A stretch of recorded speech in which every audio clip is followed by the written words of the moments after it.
हाय, आज की इस वीडियो के अंदर हम लोग डिस्कस करने वाले हैं कि जॉब इंटरव्यूज के अंदर ऐसी कौन सी गलतियां हैं जो हमें नहीं करनी, जिसकी वजह से हम रिजेक्ट हो जाते हैं। रिजेक्शन होना is not an issue. Main दिक्कत क्या आती है, कोई बताता भी नहीं यार कहां पे रिजेक्ट हुए।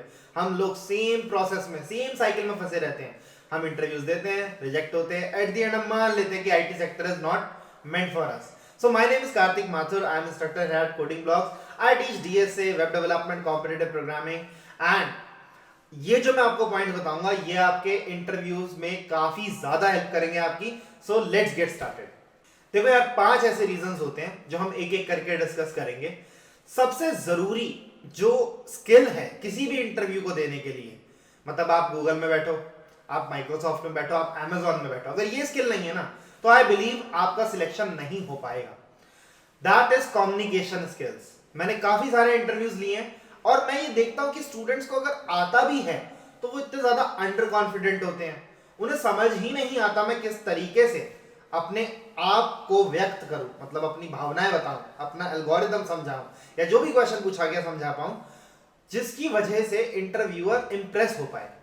तो दिस इज समथिंग विच आपको लगेगा क्या फायदा, मतलब कम्युनिकेशन स्किल कौन देखता है, बट नहीं यार, ये मैटर करती हैं।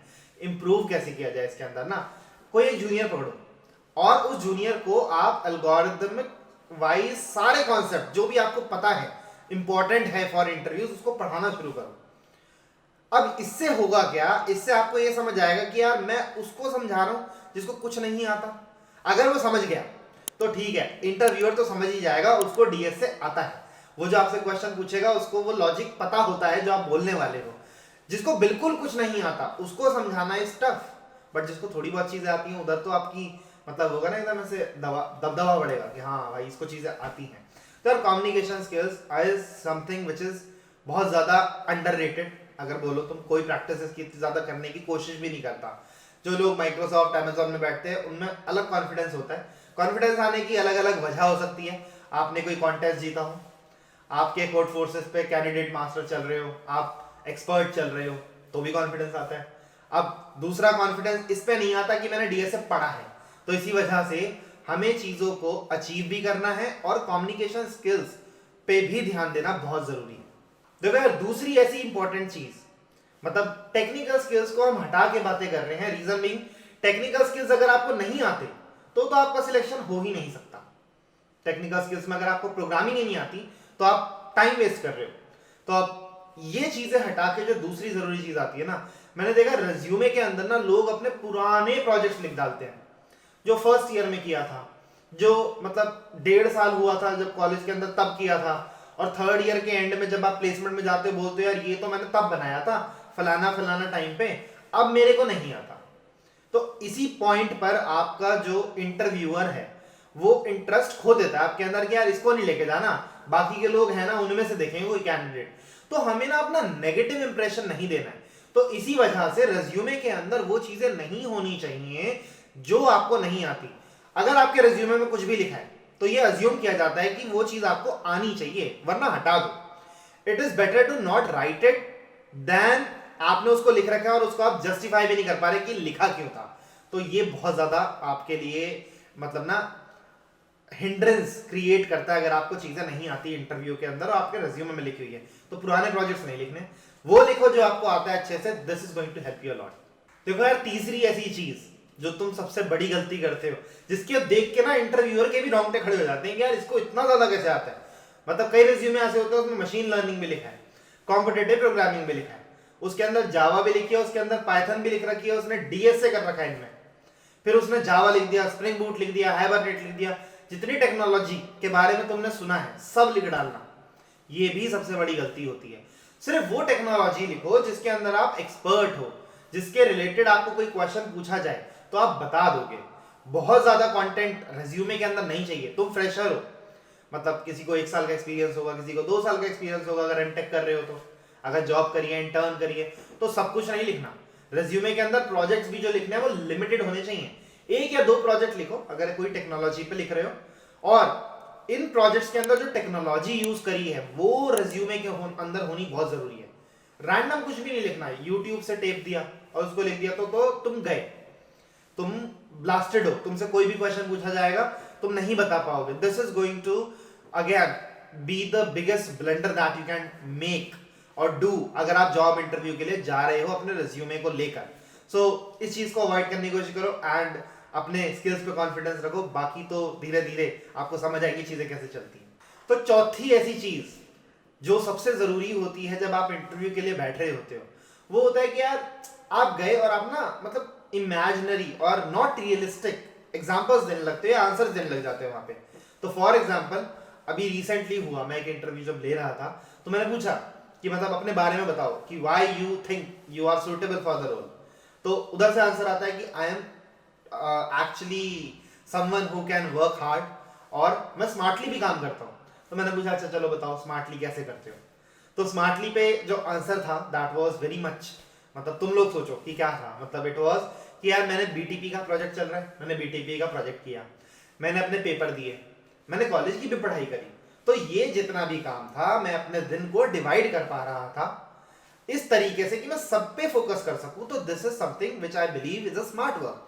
तो मतलब ये तो सब करते हैं ना, ऐसे तुमने ऐसा इसमें कौन सा तीर मार दिया, बाकी लोगों ने बीटीपी नहीं करा, बाकी लोगों ने पेपर नहीं दिए, सबने दिए, सब पास हुए। तो अब ये चीज हमें नहीं करनी। अगली चीज क्या होती है, जैसे अगर आपसे पूछा जाए, लेट्स से एक और एग्जांपल अगर दें कि भाई आप 5 साल बाद अपने आप को कहां देखते हैं हमारी कंपनी के अंदर, तो आपका जो आंसर होता है ना, मतलब वो डिपेंड करता है कंपनी के ऊपर आप मर मिटोगे। तो ऐसा होता है कि यार 5 साल बाद तो आपकी कंपनी में हम रहेंगे, हम आपकी कंपनी में टीम लीड बनेंगे। अच्छा मतलब उसको तुम्हें टीम लीड बनाना है नहीं बनाना है ये तुमने उसको डिसाइड नहीं करने दिया, तुमने मान लिया कि तुम इतने केपेबल हो कि तुम टीम तो लीड कर ही दोगे। 5 लोग 10 लोग, कोई ज्यादा मार के 25 लोगों की टीम बोल देता है, तो ये नहीं करना। This is something which is hard to believe, right. तो मतलब इसके लिए क्या कर सकते हैं, जैसे अगर कोई ऐसा पूछ भी रहा है कि 5 साल बाद आप अपने आप को कहां देखते हो, तो आप सीधे बोलो कि हाँ मतलब मैं चाहता हूं कि देखो ग्रोथ मुझे मिले, मेरी लर्निंग अच्छी हो।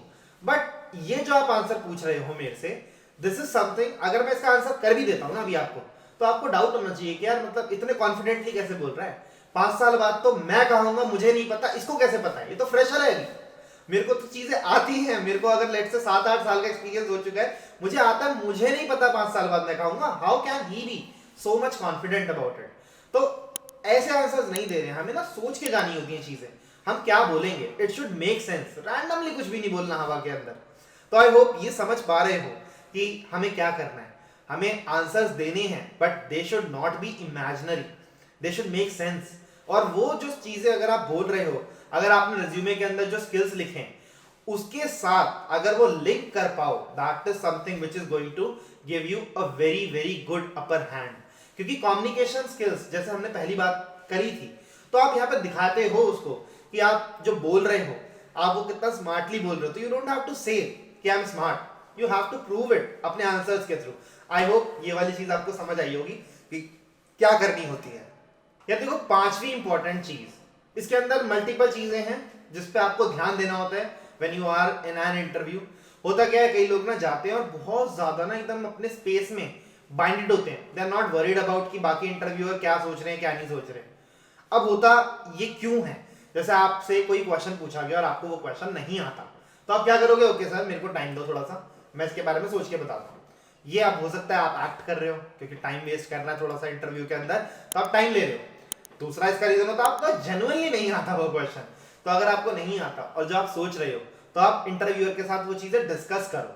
तो इससे होता क्या है, इंटरव्यूअर आपको ना गाइड करता है कि आप जो सोच रहे हो वो सही है या नहीं है। कोई एक पर्टिकुलर एल्गोरिथम को आपको और कम टाइम में करना है, या जो आप एल्गोरिथम करंटली सोच रहे हो वो ही एल्गोरिथम वाला करेक्ट पाथ है। तो इंटरव्यूअर को एंगेज रखना is a good thing, otherwise वो आपका रिज्यूमे देखेगा, उसको टाइम मिल जाता है ना सोचने का, टाइम मिल जाएगा तो वो आपस में बात करेंगे। अगर पैनल है तो फिर वो कोई ऐसा क्वेश्चन पूछेंगे जो आपके रिज्यूमे में कुछ भी दिखेगा उससे रिलेटेड होगा और प्रोबेबली आपको नहीं आता होगा।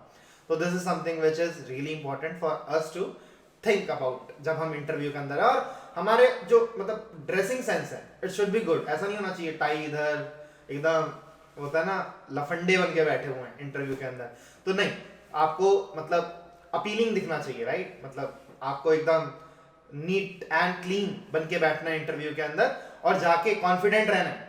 अगर आप जाते हो इंटरव्यूअर के पास तो ऐसा नहीं कि बैठ गए कुछ बोल नहीं रहे, भाई जाओ और उसको ग्रीट करो सही से, हैंडशेक वगैरह करो और हैप्पी फेस रखना बहुत जरूरी है।